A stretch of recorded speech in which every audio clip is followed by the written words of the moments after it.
The fastest aircraft in PAF's arsenal, the F-104 Starfighter, will always be shrouded with controversy. From its questionable purchase to near accidents and crashes. But how does this American marvel fit into Pakistan's military doctrine? And is it still the force multiplier that it once was? Let's find out. Pakistan has a long history of purchasing and operating expensive and advanced fighter jets, much to the chagrin of its people who have more pressing issues to deal with. One such aircraft is the F-104 Starfighter, the story of which begins back in 1954, when the United States wanted to develop an aircraft that could fly at the speed of sound and carry missiles to engage enemy aircraft.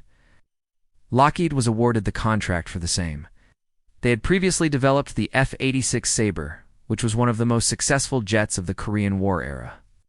The first F-104 prototype took to the skies in 1954, and by 1958, it entered service with the United States Air Force. By the way, this is not to be confused with the F-104G, which is also known as the F-104 Super Sabre. That version was powered by a single TF-34 GE jet engine, whereas the F-104 Starfighter had Pratt & Whitney J75P2 turbojet engines. Both are supersonic capable jets. However, the F-104G is much heavier and larger than the F-104. Now let's get back to the story. The F-104 proved to be a capable fighter jet, was sleek, fast, and could achieve an incredible top speed of Mach 2.15 or over 2,500 kilometers per hour.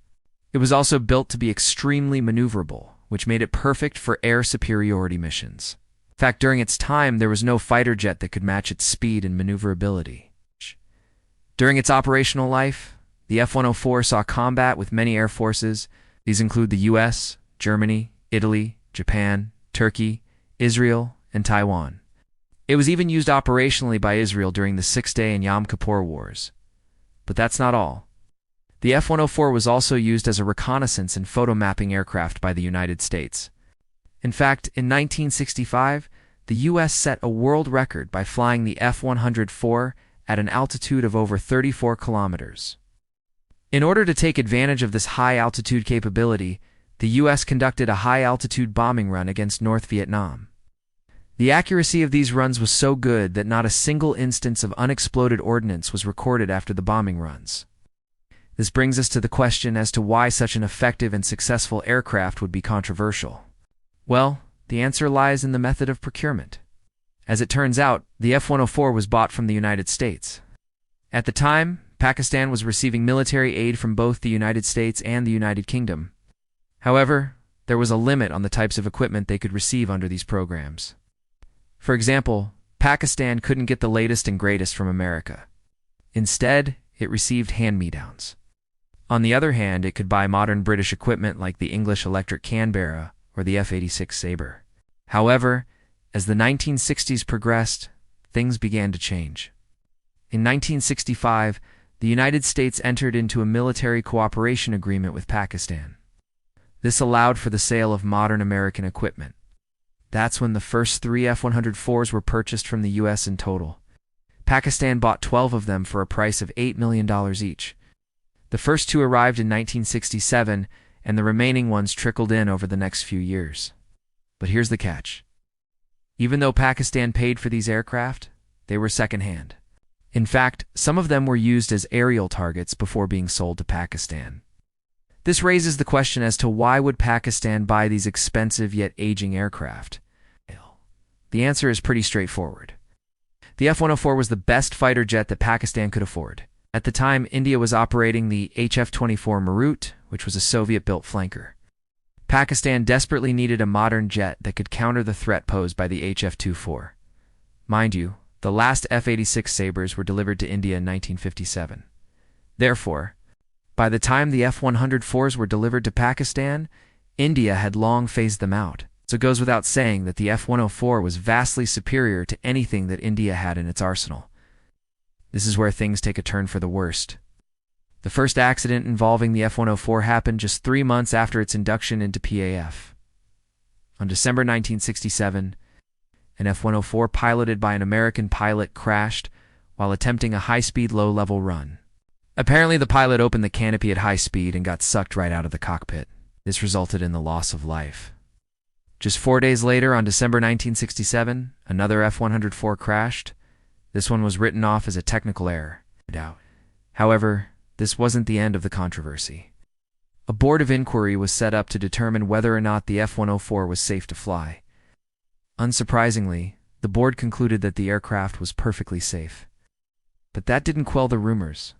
These rumors grew even stronger after the third crash on January 1968, and it continued with 7 more crashes, until September 1971. Some reports suggested that the high accident rate was due to the aircraft's poor construction. Others blamed it on Pakistan's pilots, but the truth lay somewhere in between. See, the F-104 was designed to fly at very high speeds and altitudes. As a result, it put tremendous stress on the pilot's body. In fact, some pilots experienced blackout due to the immense G-forces involved. Moreover, the aircraft did not come with an ejection seat, which made crashes deadly. In the case of the first pilot who died, he was alive when the aircraft crashed. He managed to parachute out, but unfortunately, he landed in enemy territory. The Pakistani pilot who ejected from the second aircraft managed to land in friendly territory. He survived with only minor injuries. But the pilots of the subsequent crashes weren't so lucky. To make matters worse, Pakistan soon found itself in a war. The pilots of PAF had a reputation for being aggressive. As a result, they flew their F-104s right on the edge of their design envelope, and this proved to be fatal. On December 3, 1971, 3 F-104s took off from a base in Sargodha. Their mission was to intercept and shoot down Indian aircraft. However, none of them returned. All 3 aircraft crashed, killing all 9 pilots on board. Today, a monument stands in memory of these pilots. Pakistan ended up losing 19 of the 120 F-104s that it purchased. Of course, not all of them were lost in combat. But either way, it was a huge loss for PAF. So is the F-104 still in service with PAF? Well, yes and no. Technically, PAF has retired the F-104, but some of them are still sitting in working condition. In fact, the F-104 that crashed in 1971 is still displayed in the Sargodha Monument. As it turns out, the nose section of this aircraft was restored in 1997. However, it suffered another accident during transportation. The left wing was torn off during shifting, resulting in the death of 2 civilians. So is the F-104 still a force multiplier? Well, it depends on what you ask. According to an American pilot, the F-104 might look sleek, but it's not really suitable for dogfights. He further said that the aircraft requires long runways and lots of maintenance. In addition, flying the F-104 is not easy as it's very sensitive to control inputs. But that doesn't mean that it's completely obsolete. You see, the F-104 was originally designed as a high-altitude interceptor. And in that role, it continues to serve with the Japanese Air Force. These operate under the command of the Japan Air Defense Command. The primary mission of these F-104s is to intercept and engage bombers. However, there's a catch. The F-104D that operates with the Japanese Air Force is much heavier than the original F-104 Starfighter. In fact, it's comparable to the F-104G. Anyways, that's all for today. What do you think about the F-104 Starfighter? Is it still relevant in today's warfare? Let us know in the comments below. Till then, this is your host, signing out.